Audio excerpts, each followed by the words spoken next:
पहला क्वेश्चन है, a good brick man emerge in water bath for 24 hours should not absorb more than. एक अच्छी wheat को 24 घंटे के लिए जल कुंड में जब डुबोया जाता है तो उसमें पानी सोखने की क्षमता किससे ज़्यादा नहीं होनी चाहिए। ऑप्शन आपको दे रखे हैं। ईट का जो ड्राई वेट होता है उसके 20% या सेचुरेटेड वेट के 30% होनी चाहिए, या ड्राई वेट का 10% होना चाहिए, या फिर सेचुरेटेड वेट का 20% होना चाहिए। ऑप्शन ए आपका सही रहेगा, ड्राई वेट का 20%।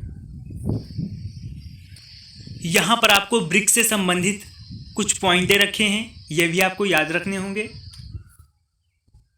अच्छी ईंट को 1.5 मीटर की ऊंचाई से गिराने पर यह ब्रेक नहीं होनी चाहिए, और जो भी आपकी गुड ब्रिक होती है उसका वेट 2.75 किलोग्राम से लेकर 3 किलोग्राम तक होता है।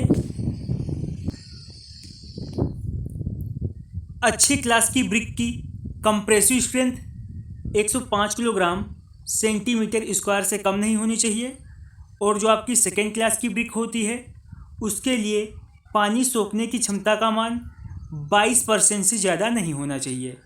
ये भी पॉइंट आपको याद रखने होंगे। अगला क्वेश्चन आपका कंक्रीट टेक्नोलॉजी से है। Pick up the correct statement from the following. यहाँ पर आपको कुछ स्टेटमेंट दे रखे हैं और पूछा है इनमें से कौन सा सही है। The concrete gains strength due to hydration of cement. Concrete को स्ट्रेंथ सीमेंट के हाइड्रेशन से मिलती है। ऑप्शन बी है आपका। The concrete cured at a temperature below 23 degree gain strength up to 28 days. यहाँ पर पूछा गया है 23 डिग्री से कम तापमान पर तराई युक्त कंक्रीट जो है 28 दिनों में अपनी स्ट्रेंथ ऑब्टेन कर लेती है।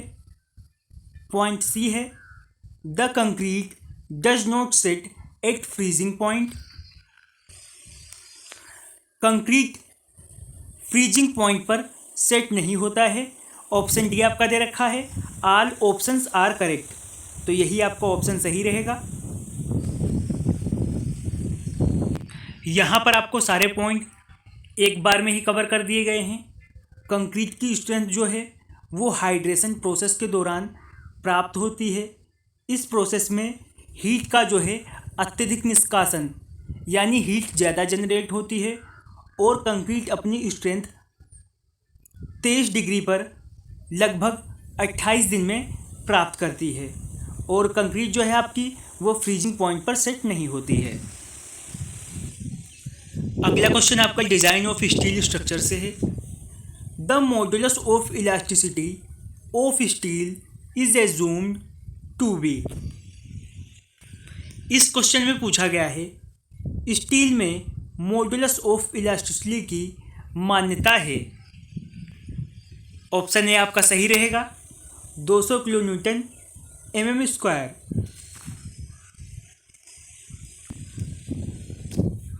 मॉडुलस ऑफ इलास्टिसिटी बराबर सीधा प्रतिबल तथा सीधा विकृति के अनुपात को प्रत्यास्था मापांक कहते हैं, और इसे ई से रिप्रेजेंट किया जाता है।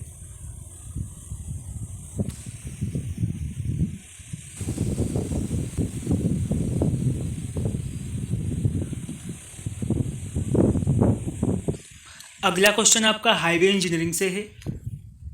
On horizontal curve if the pavement is kept horizontal across the alignment then the pressure on the outer wheels will be. यहाँ पर पूछा है क्षैतिज कर्व में अगर पेवमेंट अलाइनमेंट के क्षैतिज रखा जाता है तो बाहरी पहियों में लगने वाला दबाव क्या होगा।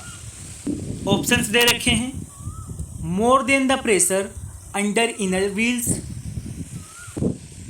इनर व्हील्स में लगने वाले दबाव से ज़्यादा होगा, या फिर less than pressure under inner wheels. Inner wheels में लगने वाले दबाव से कम होगा, या फिर equal to the pressure on inner wheels, जो भी आपके इनर व्हील्स हैं उनके प्रेशर के बराबर होगा, या फिर जीरो होगा। ऑप्शन ए आपका सही रहेगा।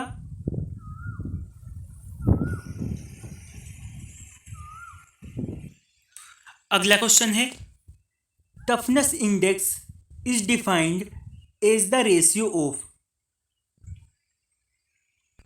टफनेस इंडेक्स किसके रेशियो को डिफाइन करता है? ये डिफाइन करता है plasticity index to flow index को। विकल्प डी आपका सही रहेगा।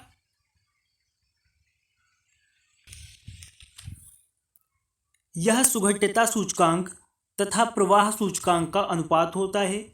ये सूचकांक सॉइल के प्लास्टिक लिमिट पर सॉइल के कर्तन सामर्थ्य के बारे में जानकारी देता है। अधिकतर सॉइल के लिए इसकी रेंज 0 से लेके 3 तक होती है, और इसका मान 1 से कम होता है तो सॉइल को आसानी से संतुलित किया जा सकता है। ये पॉइंट भी आपको याद रखने होंगे। नेक्स्ट क्वेश्चन है, uniformity coefficient of well graded soil is. यहाँ पर पूछा है कि आपकी जो वेल ग्रेडेड सॉइल होती है उसका यूनिफॉर्मिटी कोएफिशिएंट कितना होता है। विकल्प आपको दे रखे हैं, 2 से कम होता है, 2 से ज़्यादा होता है, 6 से ज़्यादा होता है, या फिर इनमें से कोई नहीं। यहाँ पर कुछ पॉइंट और आपको दे रखे हैं, अब हम सारे कवर करके चलेंगे। सॉइल को वेल ग्रेडेड सॉइल तब कहा जाता है जब उसमें छोटे से लेकर बड़े हर प्रकार के कण प्रेजेंट रहते हैं।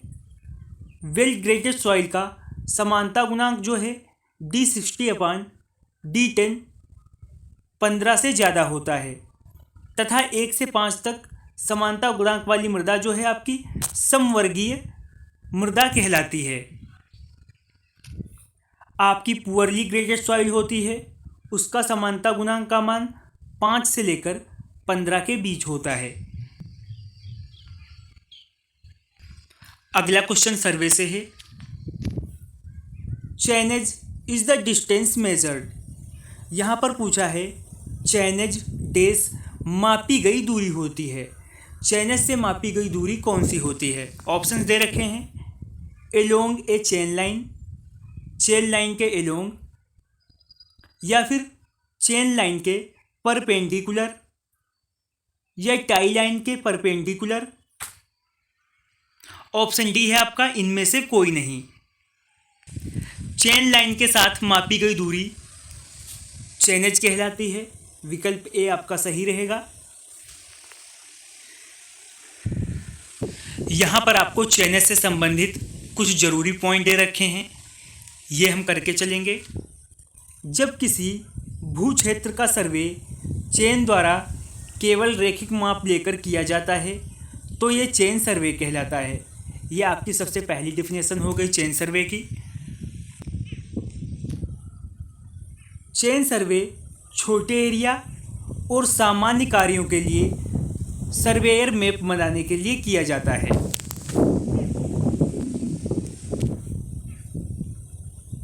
चेन माप चेन लाइन के साथ मापी गई दूरी होती है। चेन में सभी माप जो है वो रैखिक होती हैं, तथा क्षैतिज जो हैं हॉरिजॉन्टल वो प्लेन में लिए जाते हैं। एरिया में किसी भी बिंदु की स्थिति कम से कम 2 पूर्व ज्ञात निर्देश बिंदुओं के संदर्भ में प्रेक्षण द्वारा निर्धारित की जाती है। अगला क्वेश्चन आपका हाईवे से है। Highway geometrics are designed for. राजमार्ग ज्यामिति का विकल्पन किया जाता है।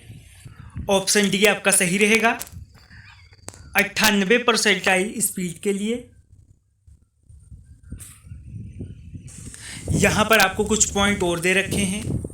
राजमार्ग ज्यामिति 98वीं शतमक गति के लिए डिजाइन किए जाते हैं।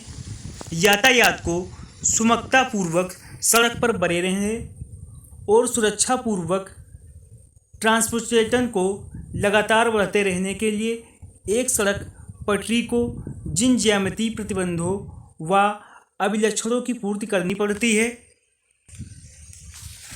उन्हें सड़कों का ज्यामितीय मान कहते हैं। सड़कों और महामार्गों के डिज़ाइन करते समय निम्न ज्यामितीय मान पर विचार किया जाता है। सड़क का संरेखन यानी रोड का अलाइनमेंट, सड़क संरचना, निर्माण तल की चौड़ाई, पार्श्व ढाले, ग्रेडियंट और केम्बर। फिर आपका लास्ट क्वेश्चन है, the number of elastic constant for a complete isotropic elastic material which follow Hooke's law is. यहाँ पर पूछा है हुक्स नियम का अनुसरण करने वाले कंप्लीट आइसोट्रोपिक मटेरियल के लिए इलास्टिक कांस्टेंट की संख्या कितनी होगी। ये होती है 4। ऑप्शन भी आपका सही रहेगा। अगर आपको वीडियो पसंद आई हो तो वीडियो को लाइक करें, वीडियो को शेयर करें, चैनल पर नए हैं तो चैनल को सब्सक्राइब करें।